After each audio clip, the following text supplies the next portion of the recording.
Welcome, everybody, to this week's second talk on behalf of the Rhodes Center of International Economics here at Watson Institute. My name is Nick Ziegler.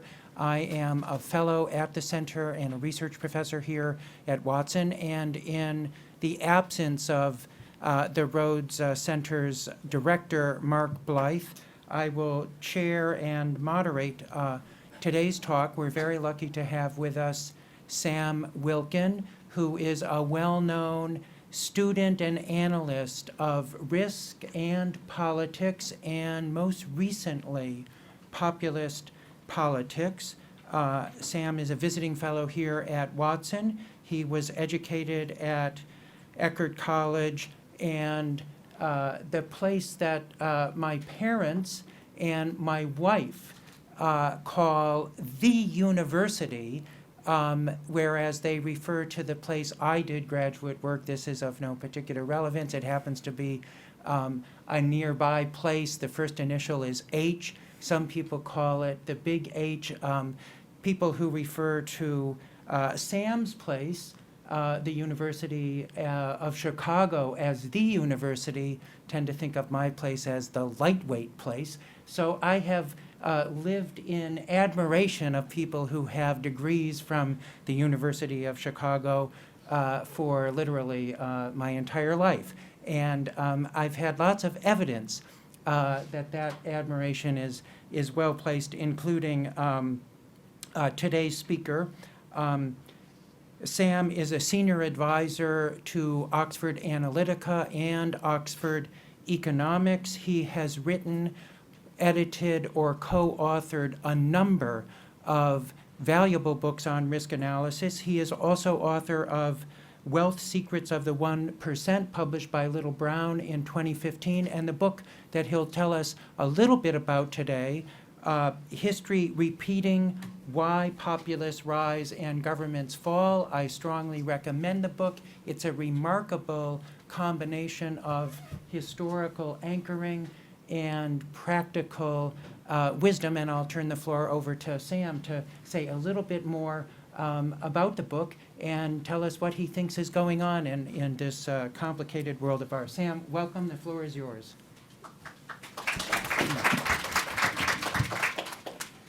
Thank you very much, Nick.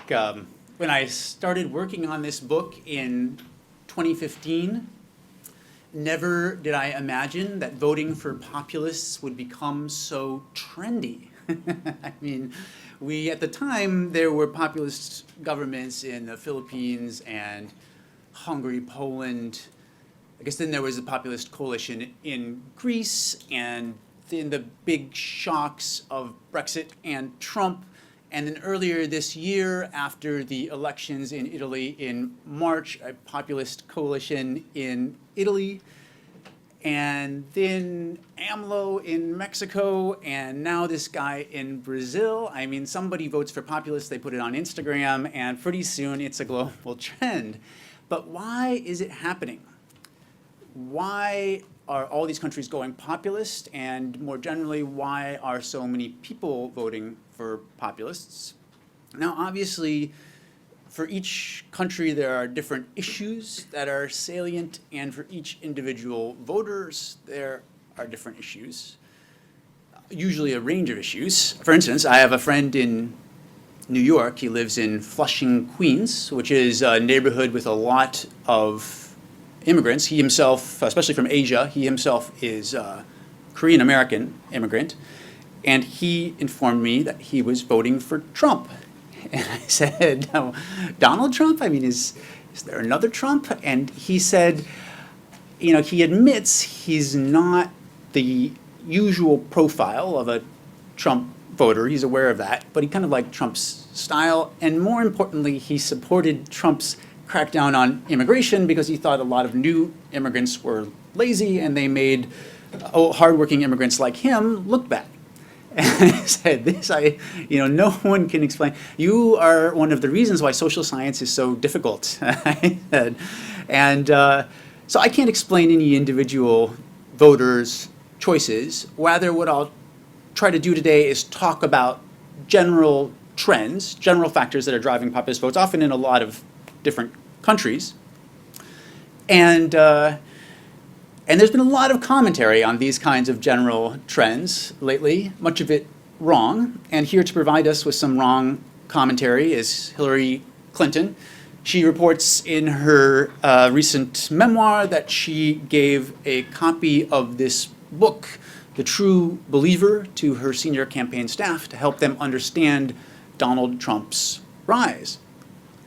And the book argues, somewhat exaggerating for effect, the book argues that basically support for mass movements is driven by alienated loners who are failures in their personal lives, and in an effort to escape the tragedy of their failed personal decisions, they go out and find a mass movement to join. They have no social connections. They want social connections. They go out and join a mass movement looking to find belonging.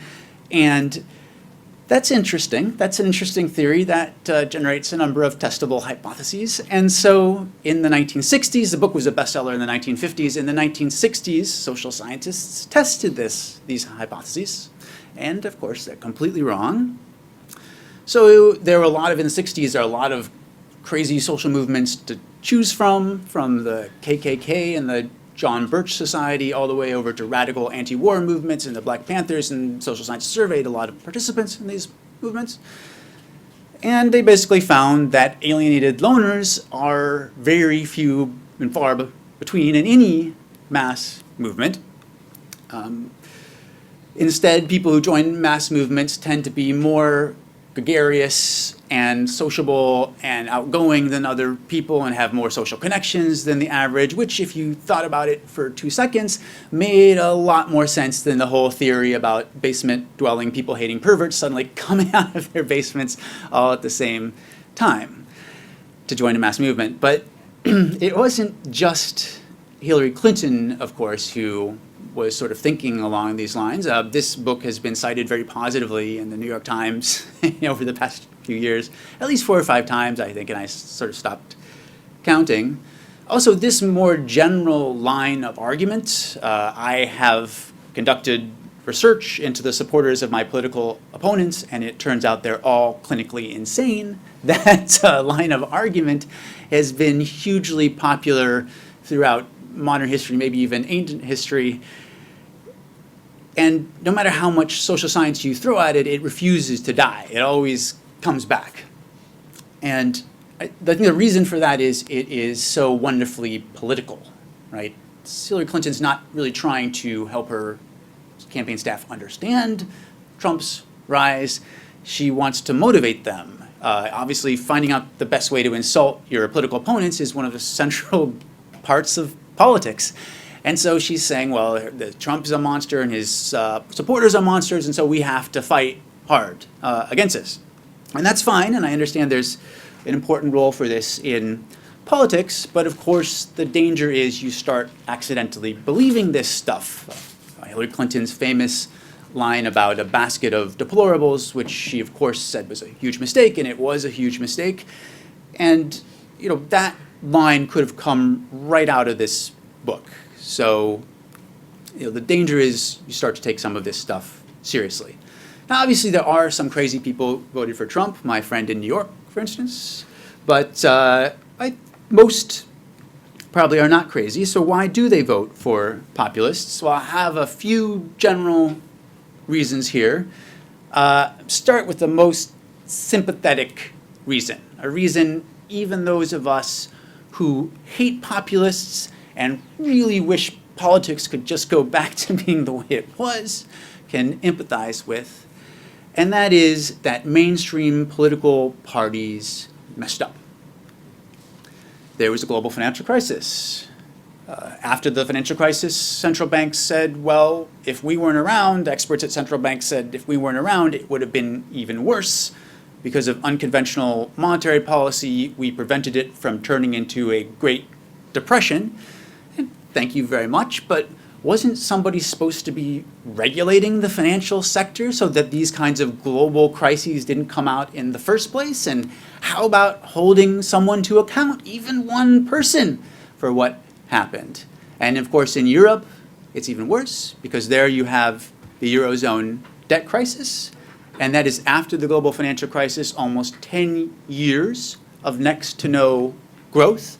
That is in Italy, for instance, average incomes are now slightly lower than they were before the global financial crisis, so lower than they were 10 years ago. I was listening to a podcast recently, Luigi Zingales from the University of Chicago. He said lower than 20 years ago. That is a worse performance than the United States after the Great Depression. And people say, well, don't vote for populists, their economic policies are irresponsible. More irresponsible than a global financial crisis and 10 years of next to no growth, of negative growth in aggregate?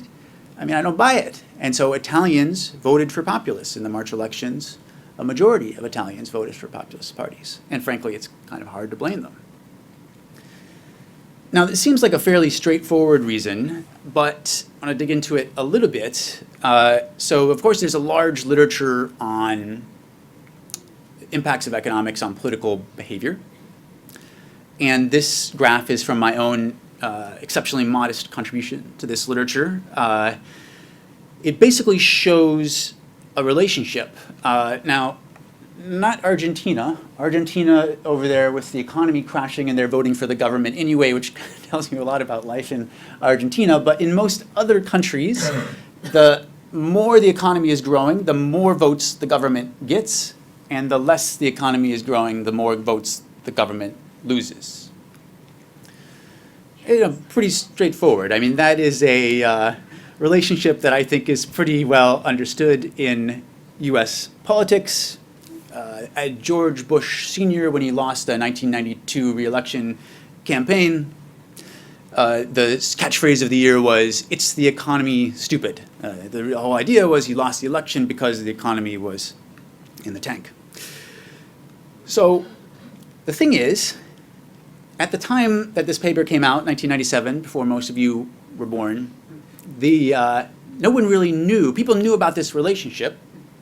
They'd been shown to exist in a lot of countries at that time, over time, shown in Western Europe and North America, but they didn't know why this relationship existed. So there's a quiz. Why does this happen? Only one of these questions correlates with individual voting choices. Which is it? Is it how has the national economy been doing? Do you think the national economy, how do you think the national economy will do? How have your personal finances been doing, or how do you think you are going to do financially? And it's a democracy, let's take a vote, show of hands. Who thinks it is voters are voting based in part on question number one? Number one? Number two? No one? Number three? Just about everyone. And number four? Okay, so number four, okay, so what I'm gonna say is, overall, it's number one. There have been a lot of studies of this. There are a couple, Denmark, I think, was couple studies of Denmark found a different finding, but overall there have been hundreds of studies of this, and they come out with more or less the same thing. And why is this important? It's important because, one other thing you've heard a lot about populist voting is that it's a cry of economic despair. People are left behind, they're suffering, and so they vote. It's sort of taking their personal financial pain out into politics. This is something that's pretty rare, that people take political action based on what's happening in their personal lives. They're taking political action based on what's happening in politics, which kind of makes sense. And so it's almost people sound almost offended sometimes. Well, if you're suffering, why did you vote for the billionaire? And the thing is, it's not a cry of economic despair, at least in terms of the economic voting. It's not a cry of economic despair. It is a punishment vote for poor performance in economic management. And so that, I think is very important to understand about why this kind of trend in terms of people voting based on bad performance of governments, in terms of why this happens. Second reason, second reason is a little bit more ambiguous, but I'm just going to kind of get into it. So I'll give you a series of correlations. The spread of the printing press and the spread of the Protestant Reformation in Europe, the rise of broadcast radio and the rise of Adolf Hitler in the US, Huey Long, and radio priest Father Charles Coughlin, the cassette tape and the Iranian Revolution, the text message capable mobile phone and people power uprising in the Philippines. You can probably sort of guess what I'm getting at here. You know, what is that humble text message capable mobile phone, that Nokia, what does that allow you to do? Well, you can text people, and not only that, you can get a group together and send a text to a group of people. And what does that make possible? It makes possible the flash mob.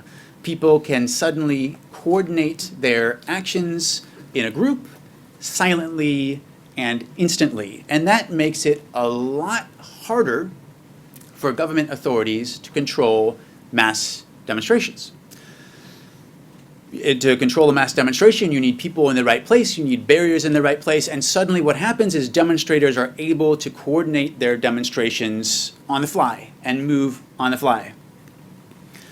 The cassette tape, Khomeini, the Iranian regime is very good at censoring newspapers, but they find it really hard to censor cassettes because it takes a long time to listen to them. I don't have it here, but the fax machine and the fall of the Soviet Union. So the Soviet Union famously has this great network for tapping phone conversations, but they find it virtually impossible to listen in on faxes, at least when the technology comes out. And so suddenly Soviet dissidents have this channel of communication where they can reach out and communicate with each other, and the state can't listen in. So you can see what I'm saying here. Basically, these new media technologies, they give people a political voice who didn't have a voice. I think the first government to be toppled by this mobile phone uprising, if I'm not mistaken, was in the Philippines in 2001, but of course there have been many more since then. The color revolutions, the orange revolution in Ukraine, and the rose revolution in Georgia, a few more in Central Asia, London riots, the Arab Spring, all allegedly this kind of text messaging technology plays a very large role. And of course that brings us to Donald Trump. As we all know, not a single US daily newspaper endorsed Donald Trump. At one time, that would have been the kiss of death for any candidate. As recently as 10 years ago, that would have been the kiss of death for any candidate. But with social media, Trump still has a way to get the message out, and he tweets his way past that obstacle, also helped by media websites like Breitbart. Now, of course, everyone knows that social media plays a huge role, and the internet plays a huge role in Trump's victory.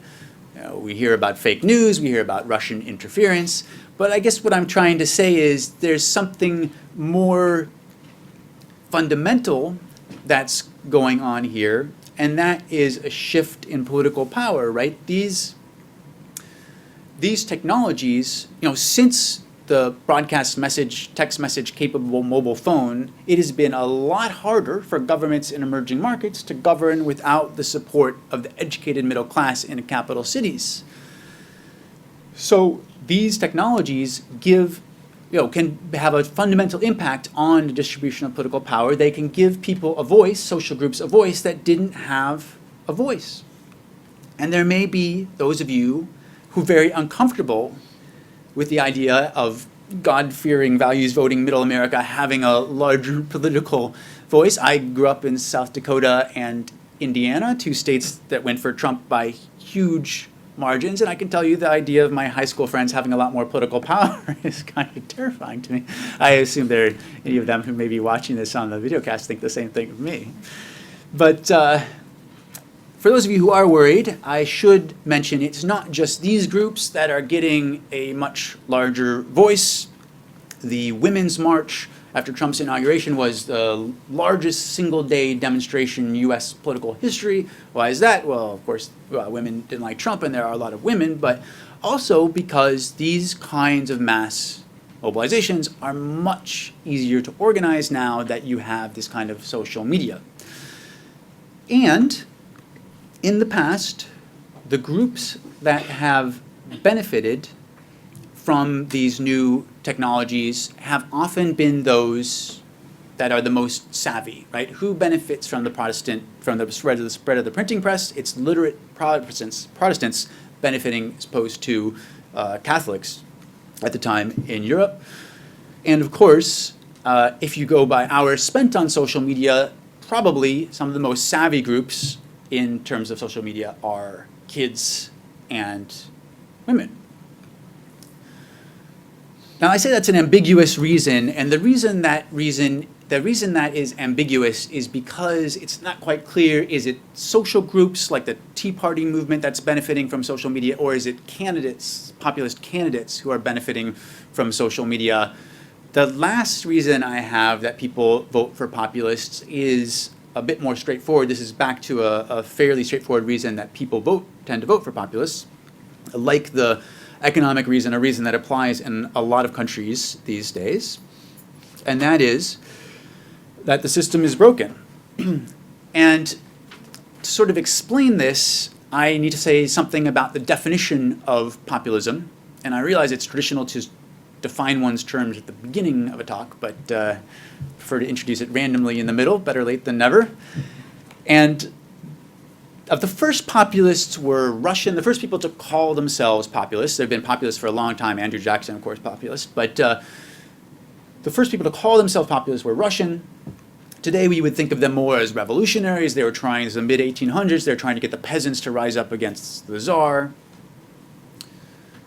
But the people who really put the word populist on the political map were American, of course, in the late 1800s, and this man is probably the most famous of them, William Jennings Bryan. And of course, he eventually sold out and he became a regular Democrat, but he was a member of the Populist Party.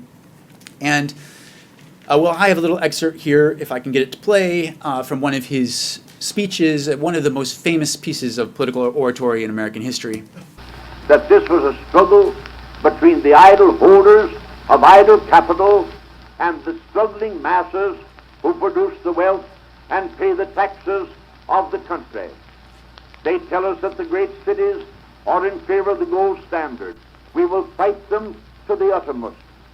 Having behind us the producing masses of this nation and the world, we will answer their demand for a gold standard by saying to them, you shall not press down upon the brow of labor this crown of thorns. You shall not crucify mankind upon a cross of gold.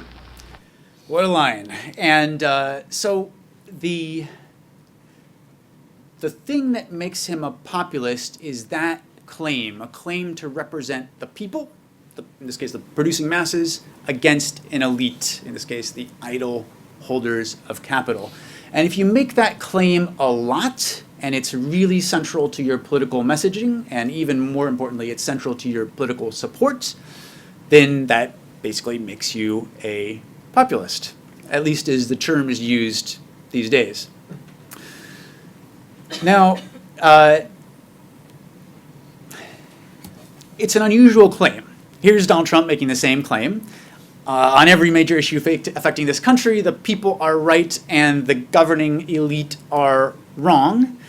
It's a textbook people versus elite. It's the textbook populist claim. It could have come out of a textbook, although it's very hard to imagine Donald Trump getting an idea out of a textbook.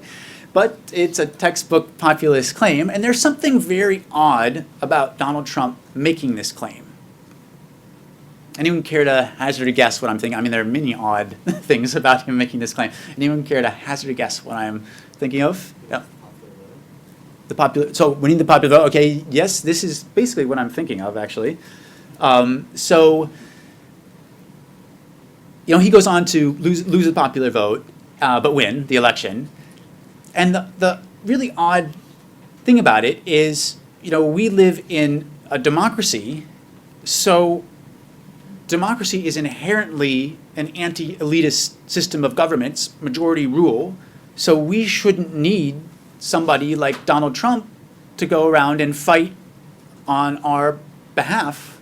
The winning the vote should do the job for us. So it's a very odd claim to make. It's an extremely odd, I mean, people, when I've been promoting this book in Europe, people have asked me, what makes a populist so special? Why do they get their own special snowflake category of politician? Politicians make a lot of claims. Why is this one any different?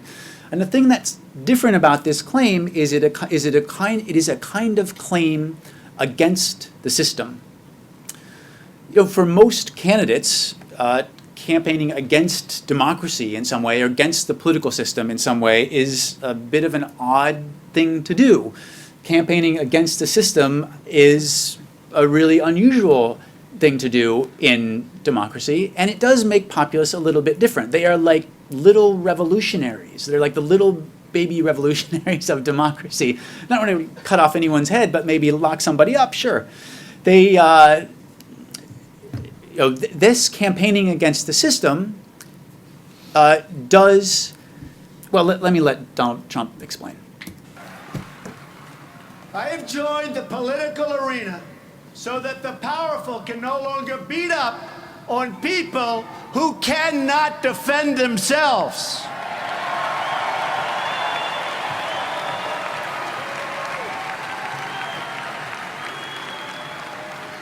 Nobody knows the system better than me.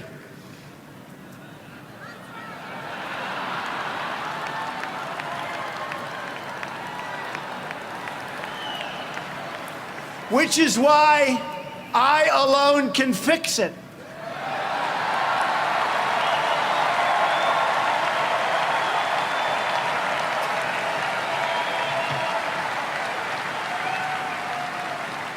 I have seen firsthand how the system is rigged against our citizens, just like it was rigged against Bernie Sanders. He never had a chance, never had a chance.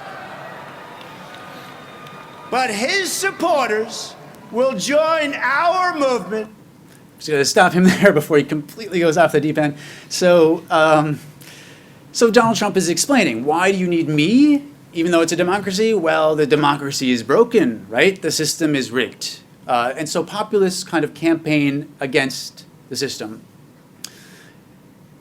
That kind of messaging, the political scientist Cass Mudo studies populism in Europe. He famously called it a thin-centered ideology. That kind of message about the system means that populists tend to be a little different than other candidates. Populists Donald Trump's message about joining up with Bernie Sanders supporters, not so crazy. This happens quite a bit with populists, right? Juan Perón, often said to be the greatest populist of all time, the husband of Evita Perón in Argentina. He, at one point, managed to have the support of both the fascists and the communists in Argentina. And they hated each other. They would go to his campaign rallies and shoot at each other. But they both supported Juan Perón, right? In Greece and in Italy now, you have a coalition of the populist left and the populist right, the far left and the far right in a coalition. It seems bizarre, but if the main messaging is not really about policy, if the main messaging is about the system being broken, it makes a certain kind of sense. And that's where populist main messaging tends to be. Now, ordinarily, this kind of message goes absolutely nowhere. Right? You have one political party that says, we'll give you better education and better health care, and another party that comes along and says the system is broken, and voters are like, well, I guess we'll go with the education and health care. I mean, unless, and you've all seen this graph in one form or another, the decline in trust in governments, going from about 80%, I think it's now around 30% for Democrats and 20% for Republicans. People sometimes say, well, we've just lost trust in everything, we've become more cynical, but that's not entirely true. It's very similar data from Spain, you can see as of 2012, statistics very similar to the US now, where about 80% of people don't trust politicians, and 80% of Spanish people don't trust politicians. But you'll notice distrust in the police has barely moved. In other words, they're not losing support in all kinds of authority figures. They're losing support in trust in very specific authority figures. There's very similar data for the United States. Black Lives Matter and other movements have maybe undermined some trust in the police, and you can see it's sort of confidence in the police is sort of getting worse. But where is confidence really crashed? It is in the presidency and in Congress. And these kinds of political views have consequences. If you ask U.S. citizens, if you pose to them this statement, politics and elections are controlled by people with money, big corporations, so it doesn't matter if I vote, a majority will agree. Now, the question is pretty messy. I'm hoping that people are agreeing with the first half of the statement as opposed to the second half. But in the UK, they've been posing a more precise question for about the last 20, 25 years. And the proportion of people who say there's no point in voting has gone from negligible, less than 4%, to almost 1 in 5 over the past 25 years. And so while there are people who feel this way, populist messages about the system being broken are going to resonate. There's a lot of concern since Donald Trump was elected about, is democracy dying? Is Donald Trump a threat to democracy? I think the very important thing to keep in mind is that from a lot of people's perspective, democracy is dead already. It died a decade ago when they stopped feeling like they have anything they do politically has any impact on politics in the country. And while that's true, populist messages, at least some people, are going to resonate. So I'm going to conclude with a warning. I know you've had a lot of warnings about populists lately. You might be warninged out. Recently, my text message, my phone, I got a message, presidential warning system. I don't know if anyone else got this message. Immediately I assumed it was a message as a warning system about our president, and maybe he could even activate it himself. He could be something, I'm about to tweet something crazy, somebody stop me, and he could send it out nationally. But this isn't that kind of warning, actually. It's a warning about a warning. And that warning is that it has really often been the case that when a populist is elected, the response is to come down and try to get rid of that populist by any means necessary. And the thing is, populists usually end up annoying just about everyone in the civil service, media, government, and business just about simultaneously, so people can come down pretty hard. Here's a Louisiana populist from the 1930s, Huey Long, who eventually started making a bid for the U.S. presidency. I'll let him explain what happened to him. I was elected railroad commissioner of Louisiana in 1918, and they tried to impeach me in 1920. When they failed to impeach me in 1920, they indicted me in 1921.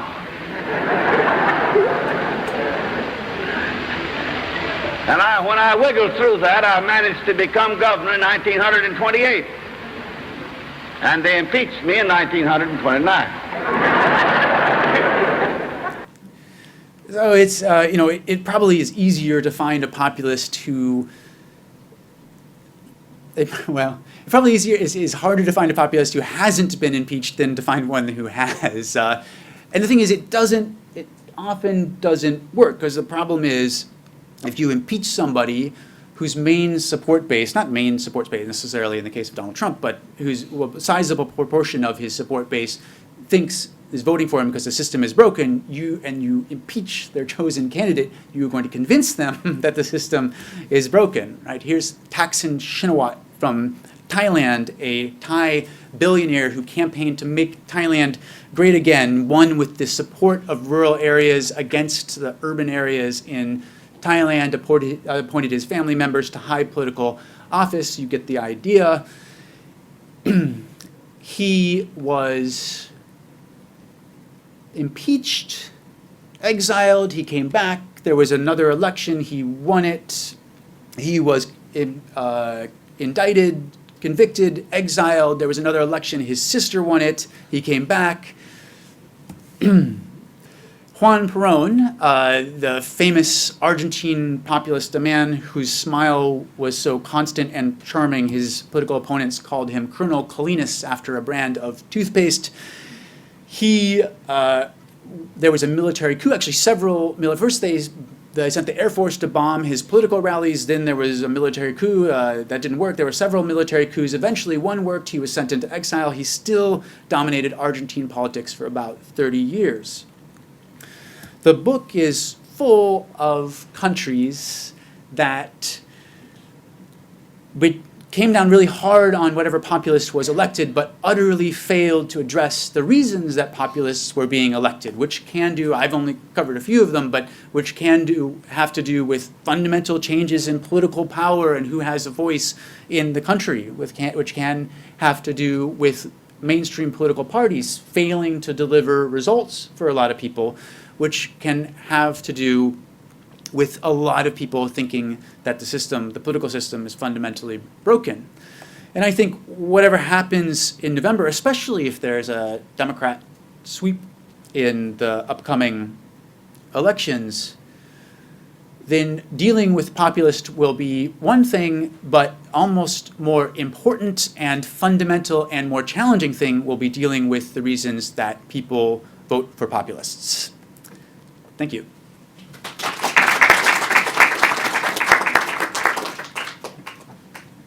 Sam, thank you very much. We're open to questions if people want to ask Sam something right away. Yes.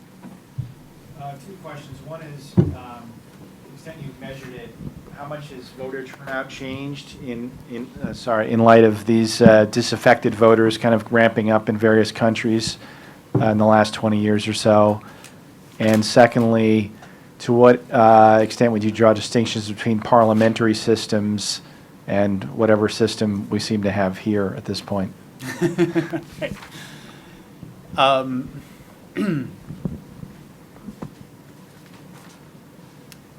gonna have to say on the parliamentary systems, I really don't know. So Nick might have a view on that one. I know we do parliamentary systems in Europe.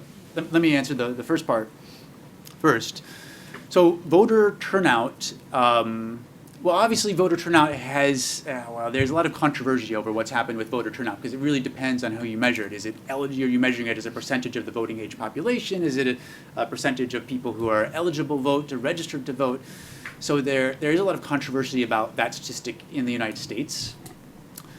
Populists do tend to do much better when turnout is low.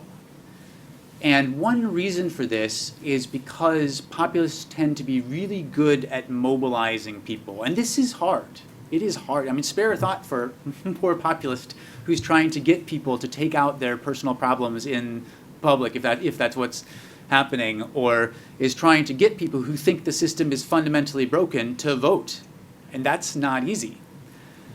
It's doable, though. Nigel Farage, with his famous line during the Brexit campaign, this is a once-in-a-lifetime opportunity to tell the establishment what you think.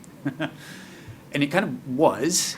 And famously, the turnout for the Brexit referendum was, I want to say, 2.8 million people who had not voted in the previous general election came out to vote for the Brexit referendum, almost 80% of them voting for Brexit. So people really disaffected with politics. Somehow, by some miracle, they managed to mobilize these people to vote in an election. So it is something that happens a lot, and populists tend to benefit when voter turnout is low. In the European parliamentary elections, the sort of canary in the coal mine that no one was paying attention to, including me, about populism in Europe was the European parliamentary elections, where suddenly all these populist parties, the main vote-winning parties in both Britain and France, were were populists. And one reason why that happened was because the voter turnout was so low in European parliamentary elections. So they could mobilize people, which is what populists specialize in. They could mobilize people and really have a major impact on the election by mobilizing some people who were disaffected with the European Parliament. So yeah, so lower turnout does tend to have a benefit for populists because of this kind of mobilization phenomenon. Presidency versus parliament. I'm not aware of studies on this particular question. Radical right-wing or populist left-wing parties and their degree of success across this particular divide. I think the evidence would probably show, and this is just an impression as I run through recent cases in my mind, that populist mobilization appears independently or irrespective of the particular form of legislative executive relations, whether it's a presidential system, as we have in the United States, or parliamentary, which is Britain. France is much more of a presidential system. Germany is a mixed system. And there has been, in those cases, a real increase in populist parties. Certainly, it hasn't been successful in reaching the government in either France or Germany. So there are positive and negative cases in both parliamentary and in presidential systems. I tend to think it's something about, and here I'll ask a question, the preconditions for this mobilization capability, Sam. And in the beginning of the book, you frame it as a study of mobilization politics. So my question is really, what is the particular brand of mobilization that populist leaders somehow catalyze, and what are the conditions for making that work? And I'm especially interested in one particular theory that you do develop, I think, in the book in more detail. You cite the two economists, Daron Acemoglu and James Robinson, who have formalized a historical study of democracy and regime change based on a standoff between a wealthy class and a larger mass that wants democratic input into whatever governing system their country has. You also describe the standoff based on the Argentine case. After Perón, that there really was a standoff between a landowning oligarchy and all of the more popular segments of the population that Perón had been able to mobilize so successfully. And I guess the question is, how large does this dynamic of fear on the part of a wealthy oligarchy loom in the dynamic between a populist takeover, irrespective of the form of government, somebody who claims the system is broken, versus a wealthy oligarchy who will overturn democracy? Is that really the central explanation of why we see more catalyzed populist mobilization today, or do you think it's something else? Well, so that's a tough question. So this theory you refer to is Acemoglu and Robinson. I mean, you could sort of think of it in a very sort of reducing it to extremes kind of way. So Acemoglu and Robinson kind of point out that at some point, and they have a fancy mathematical model that does this, at some point, right, you get to a level of inequality where democracy is no longer possible. If you just, sort of as a thought experiment, right, if there's a society where one person has all the money and everyone else has nothing, that's not going to work in a democracy. There's at some point that might work. I might be describing North Korea, I'm exaggerating, but or I might be describing some kind of absolutist monarchy. But that's not a democracy. I mean, no way would voters stand for that. And AMLO and Robinson came out with this model, which sort of seemed to show that, and generated a lot of excitement. Sort of seemed to show that at some point, when inequality increases, democracy fails. Right? That was their thing. And that, because AMLO and Robinson are these famous guys, why nations fail, this generated a lot of excitement. And I think, unfortunately, I mean, as a progressive, I really like this theory, and I thought, wow, could really mobilize some things. But I think they've sort of had to backtrack a little bit on the theory, unfortunately. And even they hedged a lot themselves, I have to say. They said, well, this was the case in the past, but it's no longer true in a world of mobile capital, and there was lots of hedging. Anyway, so I think the thing that your question raises with me is, in the past, when you've had a victory by the populist right tends to be really good at building coalitions, right? So Trump's electoral coalition is not just people voting for populists. It's people who are, evangelical Christians and think this is the best sort of values. I do a lot of business conference talks, and it is amazing how many sort of small, medium business people are really strong Trump supporters. So there's a lot of people who vote for him, not just people who are responding to these populist message, and always the populist right tends to be really good coalition builders. And one of the big coalitions they built, sorry, I'm getting around to an answer in a long roundabout way, one of the historical coalitions that tended to be built was whenever there was this threat that some leftist would come along, like Bernie Sanders, and start implementing democratic socialism, then at that point, someone on the right there'd be a right-wing populist, and they would end democracy, usually with the support of very rich people who hated Bernie Sanders. That is hypothetical.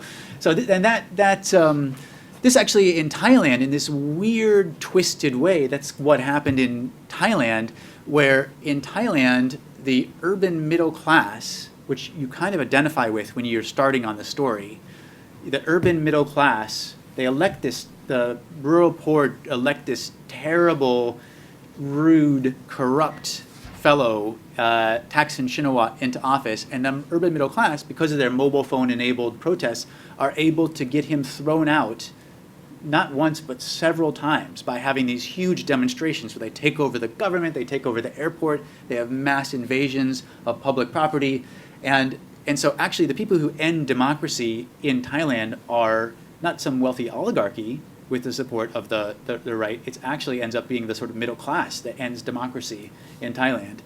So I think maybe, Nick, the point you were trying to make is right now this struggle over wealth leading to threats to democracy doesn't seem to be very much in evidence, and I would totally agree with that.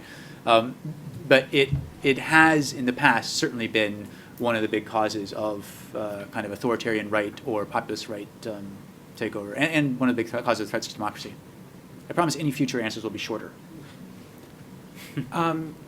No, I think that's a very interesting answer. I'm still not quite sure what the conditions are that enable populists to succeed at this mobilization. Is it the relative inequality, the prospect of growing inequality? But we can leave that on the shelf for right now, because there are some other questions. Yes, gentleman in the sweater.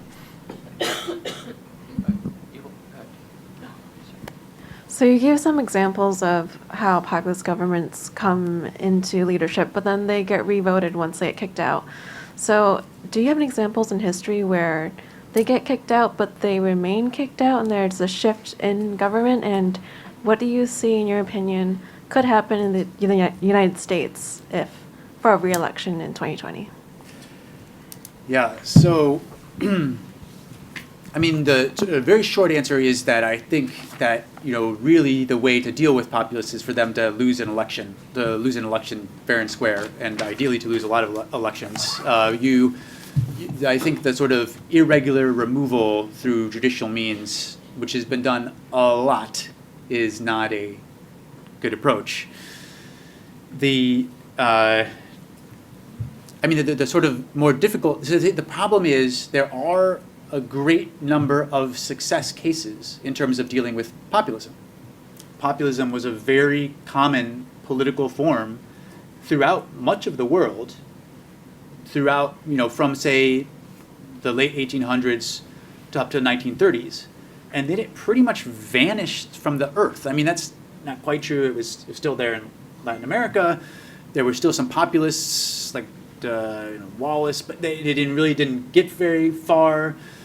Berlusconi in Italy, but really populism just vanished. And then until it came back 80 years later, like a comet we never expected to see again, and it's a sort of a big surprise. And the problem is that almost all the success cases of dealing with populism come from one historical moment, and that is World War II.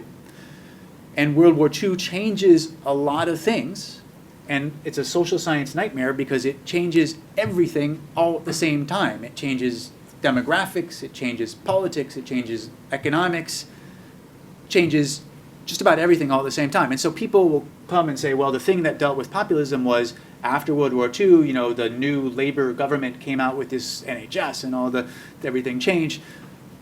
But there's really no way to prove whether that was it or something else was it, and nobody really knows. And that's the major, one reason why people have so many more warnings about populism than they have solutions, because really there's no, the great case that we would have to explain how countries dealt successfully with populism just isn't there, or more accurately, you can tell any story you want to tell in it.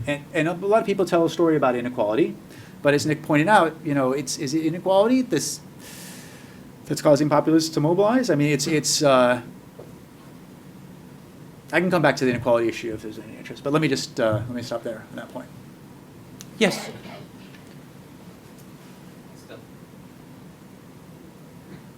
I still have the microphone, so. Yes. Let's see. A couple of things struck me. One was that you make a lot about winning the election when you're talking about Trump, and I think the actual circumstances of the election and the way he's governed since then are kind of more complicated than that. But I also wonder, from your perspective of many different populist movements, are they all as sort of confused in a policy sense as this one is? Where you have him running on things that have been utterly ignored since then. I mean, he did not run claiming that he was going to cut health care and Social Security and I mean, the policy things that he ran on were fairly. I mean, there were a couple of right-wing ones like immigration but most of the rest of them were fairly. Were not the agenda that he's been putting into place. Yeah. Are other populists that you've studied similar in that way, or?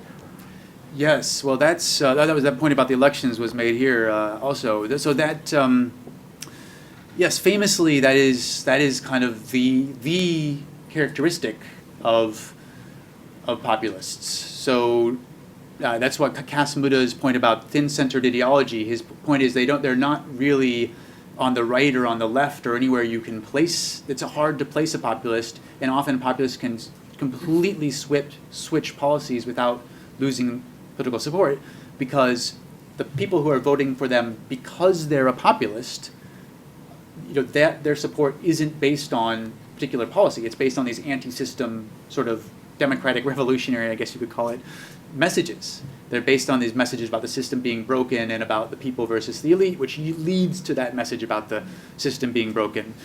So yeah, politicians who are populists are famous for flip-flopping on policy without losing support. And of course, what Trump is doing is he's got a coalition, which is some populist voters who are voting on those anti-system messages. Of course, people are voting on, every individual voter is voting on lots of different messages, right? They're mixing, mixed bag all and weighing them this way and that way to decide what to do. But, he's trying to build these winning coalition that includes populist voters and then also includes people who want him because of the Supreme Court and what he's done there, and they vote, you know, people who want him because he's going to cut taxes, and so he's trying to get this coalition together, and that, you know, and he doesn't really lose any of his populist supporters from flip-flopping on coalition. I mean, that's hard to prove that would be the case, but I would expect him not to lose any supporters, and so populists famously. Like Juan Perón, you know, all over the map in terms of what he's going to do. For that reason, financial markets tend to love a populist because they do tend to be fairly moderate, especially a right populist. Like in Brazil, you've seen the markets going up recently, and populists do tend to be pretty moderate, unless they're really backed into a corner. They do tend to be pretty moderate in their policy because they're mainly on these anti-system messages, not so much on doing some radical policy change. Schenker. Well, actually, when stopping a populist is the solution another populist, such as like the anti-Trump Michael Avenatti, or someone who's more moderate center can build a different coalition? Great. When stopping a populist is a solution another populist. So again, the success, right? As I said, the success cases are, you know, they're all messed up because of the World War II happening right when they all happened. But I think in a sort of negative way, you know, my background is mostly in emerging markets, political risk. You know, we deal with emerging markets mostly, and so and there is a huge literature on populism in emerging markets, and that literature tends to be completely ignored by everyone who's writing about populism now. It's all focused on mostly Western Europe, actually, and now a bit on the U.S. And you know, I would say in a slightly negative way, that does tend to be the case. In other words, you know, populists often mobilize people, you know, convincing them that they need to take political action, and you know what? I've got a slide. Populists often mobilize people saying they need to take political action, and it's hard. You know, populists have a hard time getting people who think the system is broken to take political action. But then once you have mobilized people and politics changes in a way that a lot of people don't like, suddenly it becomes really easy to mobilize on the other side. So what happens is you do tend to get one populist taking power, winning, and then a populist from the other side will come up to challenge them, and things tend to get really polarized at that point. Well, as you've sort of seen here, and so what's happened is, you know, mobilization leads to mobilization.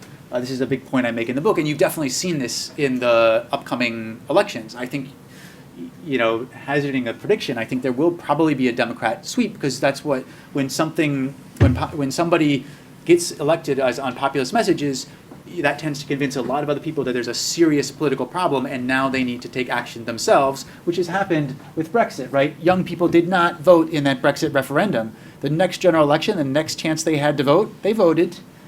Same with ethnic minorities. You know, this huge increase in turnout in town hall meetings in the United States after Trump's election. So one populist does tend to lead to another populist, but it isn't always a good thing. So if I was going to advise someone on this, I don't really do much advising in the book. Mostly I make a lot of jokes. But you know, if I was going to advise someone on this, it's pretty hard to say, because when going from one populist to another, as we've seen, well, sort of now seeing in Brazil almost, and you've got Lula, you know, in jail, and so now you've got this other populist who's picking up a lot of support. It tends to lead to polarization, which tends to lead to bad things. So that, yeah, it does happen a lot, but it is hard to me to recommend it as a sort of a solution, as a good solution. Yeah, we have more time. I think we've got another, yeah, we have time for 2 or 3 more questions. Great. So thanks, Sam. This is so interesting, and excited to dig in even more into the book. I guess my question, as I'm looking at the different stories that you mentioned today and thinking about my own examples in my head, I'm wondering, to what extent do you need, as a condition for sort of the success of these movements, a person versus sort of an idea, right? So you look at Brexit or the Women's March or the Guns March, and those I think are more formed around sort of ideas, and as opposed to a Trump or a Thaksin Shinawatra or a Huey Long or a Jackson, right? Those are attached to a person, and I think most people would argue that nobody else could have replicated the Trump movement in the way that Trump did. And so, as you've looked at these different case studies and examples, have you been able to sort of suss that out? Wow. I mean, that again, I don't know the answer to that one. So usually populists tend to be really charismatic. Not always. There's certainly been quite a few cases who aren't. When in Argentina, actually, long before Perón, and in Bulgaria fairly recently, there's certainly populists who are not charismatic, but many of them tend to be charismatic. And I think, people versus an idea, I would sort of put that in a kind of policy platform versus campaigning against the system. And I think in the sort of policy, so really populists do tend to be based around a person rather than an idea. And the reason for that is they have to do this kind of really tricky mobilization job. Now, frankly, though, I should say, in the case of Donald Trump, mobilization, he didn't win the popular vote. He in a way, he was demobilization. I had a panel with this Cambridge political scientist, David Runciman, in the UK, and he pointed out Trump really is a demobilization kind of guy, because what happened was people who came out to vote for Barack Obama didn't come out to vote for Hillary Clinton, and women didn't really come out that much for Hillary Clinton, I think as much as people had expected. And so Donald Trump won despite not mobilizing much, although he did mobilize a lot in the primaries. So I would have to say populism tends to go with the person rather than the idea, if I was going to make a general statement about it, because it is an art. It is hard to mobilize people who think the system is broken. I mean, to get them to take political action.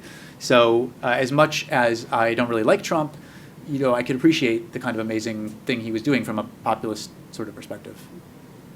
Okay, I'm going to take another one of the three questions, because I want to argue with this last answer on the basis of your book. I think what the book shows is, and you've said this in different ways, it's not necessarily contradictory to your last answer, but isn't one of the predictions or pieces of advice with which you're really concluding at the end of this book is that across the variety of these cases, there are underlying causes. So it's clear you would not favor impeachment as an attempted way of dealing with the Trump phenomenon. But suppose Trump runs for re-election and loses. Is that the end of the story? I would say, having read your book, that you would argue very strongly that electoral defeat is important, but that is not likely, having gone through this process of populist mobilization, that those people who have been mobilized are just going to say, oh, sorry, we lost an election, that's too bad. We'll let everything go back to the old elites who Donald Trump taught us to hate. Is that a correct reading of the book? Yeah. We're still going to, this is not going to go away quickly, even if Donald Trump goes away quickly. That's what I think the book says. Is that correct? I think so. So I guess it's going back to my point about dealing with not dealing as much, or dealing with the populist himself or herself being important, but dealing with the underlying reasons that people are voting for populists being more important and more challenging. So I'd certainly agree about that. When I wrote the book, of course, this is before the whole Brexit, started writing the book, before the whole Brexit and Trump phenomenon started. And I was sort of looking at the reasons and thinking, well, this is going to lead to, I actually thought it would be a close loss for Brexit and Trump. But certainly I think dealing with these underlying reasons are important. Initially I wanted to call the book Turmoil, which is it's a terrible title, but the idea was that these kind of reasons are going to lead to some kind of political turmoil in advanced economies in Western Europe and North America, where there historically hasn't, or recently has not been, great degree of stability. So yes, I take your point that it's really trying to deal with these underlying reasons is a main challenge. So it may take a particular, a person with a particular gift to catalyze these kinds of movements, but the movements themselves then don't disappear necessarily with They that don't tend to. individual. Yeah. Yeah. I think we've got time for at least one more question, if there is one. Yes, the gentleman in the white shirt. Thank you. Enjoyed your talk. Thank you for coming. Thank you. Good luck with the book. Thanks. It's a very important topic, if you care about democracy. I do, and in your talk, you made reference to the conflict between Trump's statement that the people are always right and the fact that he lost the popular vote.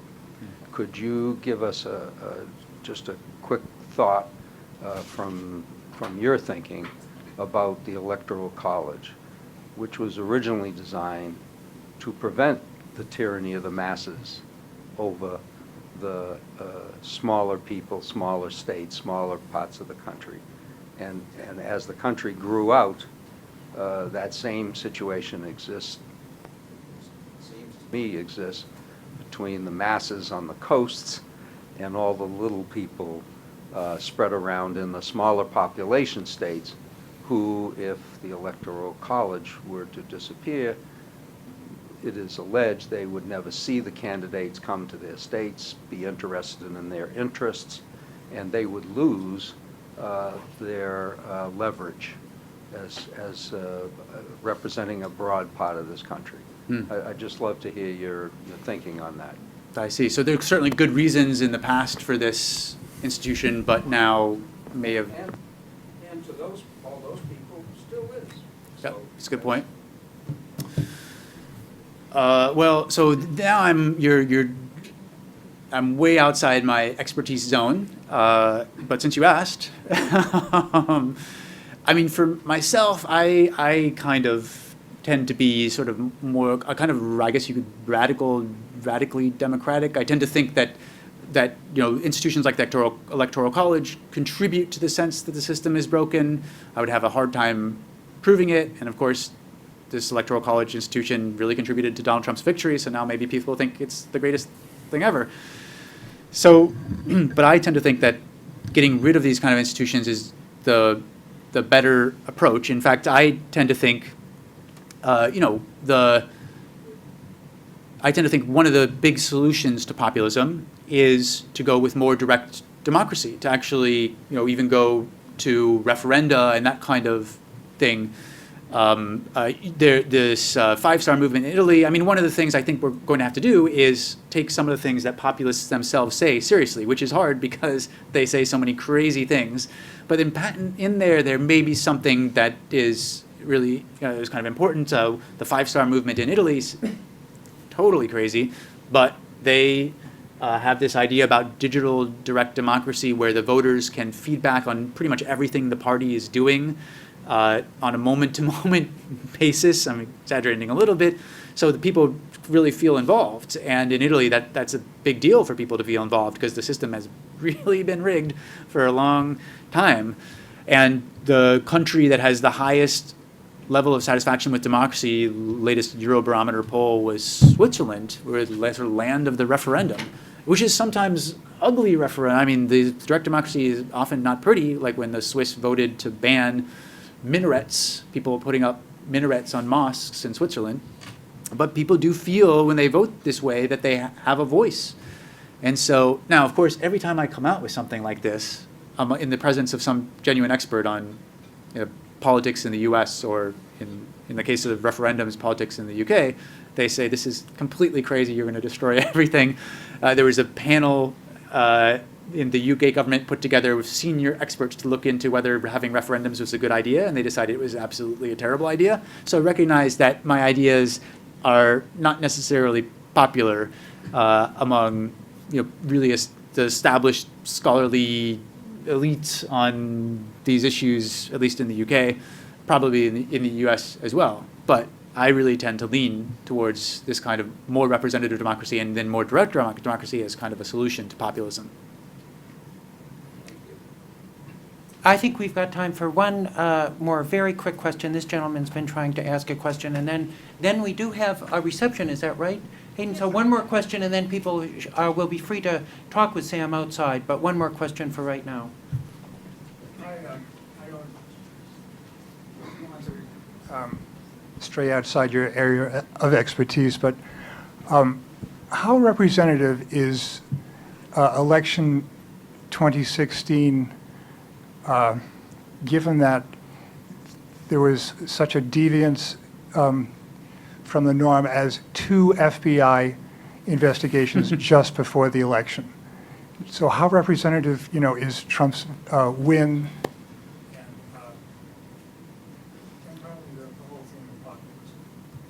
Right, and how representative is the whole populace, given that the conditions were so, well, you can't modify unique, but we're so unique.